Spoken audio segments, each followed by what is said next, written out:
नमस्कार दोस्तों, स्वागत है आपका हमारे चैनल द स्टोरी बुक ज्ञान में। आध्यात्मिक जीवन ज्ञान और भागवत गीता के उपदेशों को सरल भाषा में समझते हैं। आज हम बात करेंगे भागवत गीता के चौथे अध्याय उपदेश 4 के बारे में, जिसे ज्ञान योग कहा जाता है। यह अध्याय सिर्फ आध्यात्मिक नहीं बल्कि जीवन की सबसे गहरी सच्चाइयों को उजागर करता है। आज इसमें हम जानेंगे ज्ञान क्या है, सही कर्म क्या है, कर्म ना करने से क्या पाप लगता है, भगवान बार बार अवतार क्यों लेते हैं, सच्चा गुरु कौन है और जीवन में सफलता के लिए ज्ञान क्यों जरूरी है। आइए इसे बिल्कुल सरल, सहज और कहानी की तरह समझते हैं। सबसे पहले शुरू करते हैं अध्याय 1 से। भगवान श्री कृष्ण ने यह ज्ञान कब और कैसे दिया। अर्जुन युद्ध भूमि में खड़ा है, मन भ्रमित है, दिल डरा हुआ है, कर्तव्य अस्पष्ट है। श्री कृष्ण धीरे धीरे उसे माया, भ्रम और अज्ञान के पर्दों से बाहर निकालते हैं। उपदेश 4 की शुरुआत ही एक अद्भुत रहस्य से होती है। अर्जुन पूछता है, आप तो अभी पैदा हुए हैं, फिर आपने सूर्य देव को ज्ञान कैसे दिया, यह कैसे संभव है। श्री कृष्ण मुस्कुराते हुए कहते हैं, अर्जुन मैंने अनगिनत जन्म लिए हैं, तुम्हारे भी कई जन्म हो चुके हैं, पर फर्क इतना है कि तुम्हें कोई याद नहीं और मैं सब जानता हूँ। यह वाक्य गीता का आधार है। आत्मा जन्म लेती है, शरीर बदलता है, पर भगवान अनादि और सनातन है। अब बात करते हैं अध्याय 2 के बारे में। क्यों देते हैं भगवान हर युग में ज्ञान। श्री कृष्ण कहते हैं, जब जब धर्म की हानि होती है, अधर्म बढ़ता है, तब तब मैं अवतार लेता हूँ। इसका अर्थ यह है कि जब दुनिया संतुलन खो देती है, जब सत्य कमजोर पड़ने लगता है, जब लोग लोभ मोह में फंस जाते हैं, तब ईश्वर किसी न किसी रूप में आते हैं। राम बनकर, कृष्ण बनकर, बुद्ध बनकर या किसी संत, किसी महापुरुष के रूप में दुनिया को फिर से प्रकाश देने के लिए। अवतार का मतलब भगवान का जन्म लेना नहीं, बल्कि उनका एक दिव्य रूप धारण करना है। अब बात करते हैं अध्याय 3 के बारे में। कर्म का रहस्य। क्या सच में हमें कुछ करना चाहिए। अर्जुन के मन में बड़ा सवाल था, क्या मुझे युद्ध करना चाहिए या नहीं। यह सवाल आपके और मेरे जीवन जैसा है। क्या नौकरी बदलनी चाहिए, परिवार की बात माने या खुद की। सही क्या है, गलत क्या है। श्री कृष्ण इसका जवाब देते हुए कहते हैं, कर्म करना तुम्हारा धर्म है, फल की चिंता छोड़कर कर्म करो। लेकिन उपदेश 4 में श्री कृष्ण एक और गहरा रहस्य खोलते हैं। सही ज्ञान के बिना किया गया कर्म बंधन बन जाता है। मतलब कर्म तभी लाभकारी है जब उसे ज्ञान के साथ, समझ के साथ और निस्वार्थ भाव से किया जाए। अब हम बात करते हैं अध्याय 4 के बारे में। ज्ञान और कर्म का संतुलन, यही जीवन की सफलता है। श्री कृष्ण कहते हैं कि दुनिया में 3 प्रकार के लोग हैं। पहला, अज्ञान से कर्म करने वाले। इसका परिणाम यही है, दुख, तनाव, असफलता। जो अज्ञान से कर्म करते हैं वो हमेशा दुख, तनाव और असफलता झेलते हैं।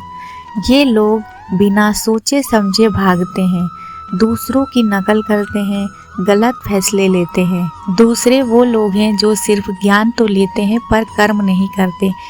इनके सपने हमेशा अधूरे ही रहते हैं। ये लोग सोचते बहुत है और करते कुछ नहीं है। तीसरे वो लोग हैं जो ज्ञान और कर्म दोनों करते हैं। इनका परिणाम निकलता है सफलता प्लस शांति। यही वो लोग हैं जो जीवन में आगे बढ़ते हैं, क्योंकि जिनके पास सही ज्ञान और सही कर्म होता है, उन्हें जीवन का परम सुख मिलता है। अब हम जानते हैं अध्याय 5 के बारे में। ज्ञान क्या है। ज्ञान योग समझिए बिल्कुल आसान भाषा में। गीता के उपदेश 4 में ज्ञान का अर्थ सिर्फ किताब पढ़ना नहीं है। ज्ञान का मतलब है यह समझना कि मैं शरीर नहीं, आत्मा हूँ।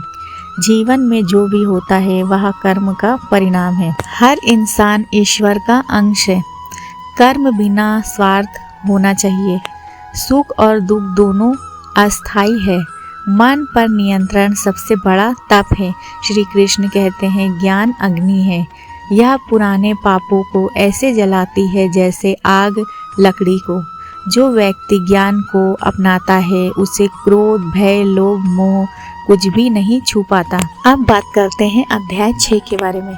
गुरु का महत्व, ज्ञान किससे लिया जाए।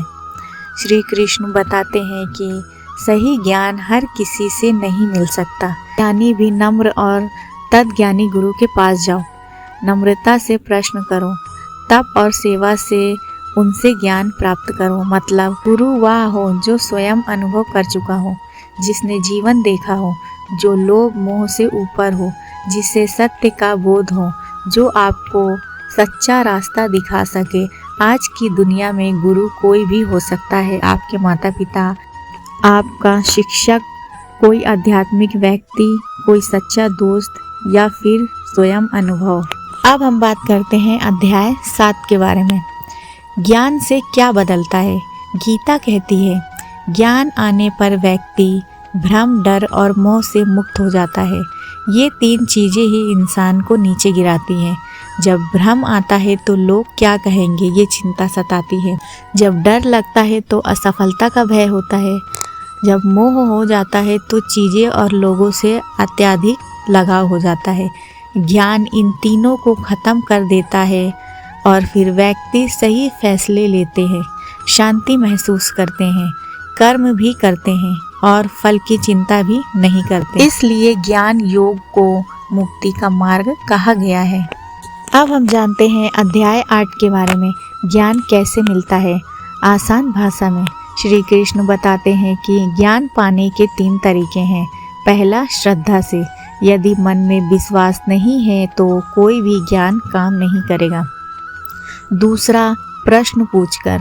सवाल मत दबाओ, पूछो, समझो, इससे ज्ञान और बढ़ता है। तीसरा, अभ्यास से। ज्ञान को जीवन में लागू करो, तभी वह वास्तविकता शक्ति बनता है। अब हम जानते हैं अध्याय 9 के बारे में। कर्म और अकर्म कौन है। गीता में श्री कृष्ण कहते हैं, कर्म में अकर्म और अकर्म में कर्म देखने वाला ही ज्ञानी है। इसका अर्थ समझिए। कर्म में अकर्म, आप काम कर रहे हो पर मन शांत है, काम करने से भी कोई बंधन नहीं बनता। अकर्म का मतलब है आप कुछ नहीं कर रहे पर मन चिंता, डर और कल्पनाओं से घिरा है, यह भी कर्म है और यह बंधन पैदा करता है। मतलब सिर्फ हाथों से नहीं, दिमाग से भी कर्म होता है। यदि मन साफ है, हर कर्म योग बन जाता है। अब हम जानते हैं अध्याय 10 के बारे में। ज्ञान और कर्म दोनों जीवन बदलने का सूत्र है। गीता कहती है, सिर्फ कर्म से जीवन चलता है और सिर्फ ज्ञान से जीवन समझ में आता है, पर ज्ञान कर्म जीवन बदल देता है। उदाहरण के तौर पर डॉक्टर ज्ञान और कर्म दोनों करते हैं, शिक्षक ज्ञान और कर्म दोनों करते हैं, व्यापारी ज्ञान और कर्म दोनों करते हैं, महापुरुष ज्ञान और कर्म दोनों करते हैं और भगवान ज्ञान प्लस निष्काम कर्म का सर्वोत्तम रूप है। अब हम बात करते हैं अध्याय 11 के बारे में। ज्ञान योग आज की जिंदगी में कैसे लागू करें। आज की आधुनिक दुनिया में ज्ञान योग बेहद आवश्यक हो गया है। मोबाइल और सोशल मीडिया का उपयोग ज्ञान से करें। मन को फालतू चीज़ों से मत भरें, ज्ञान ले, प्रेरणा ले, सीखें। काम में ध्यान लगाएं, फल की चिंता ना करें। आप मेहनत करें, ईश्वर परिणाम संभाल लेंगे।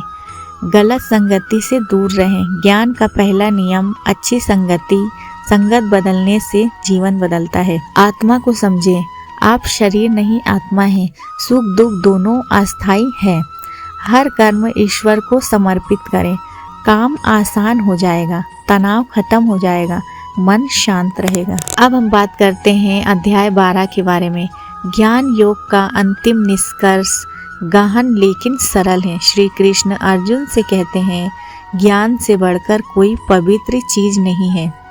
जो इसे पा लेता है वह जीवन में कभी भ्रमित नहीं होता। ज्ञान योग हमें सिखाता है क्या सही है और क्या गलत, कौन सा रास्ता चुनना चाहिए, कैसे मन को शांत रखना है, कैसे कठिन परिस्थितियों में टिके रहना है और कैसे ईश्वर को अपने भीतर महसूस करना है।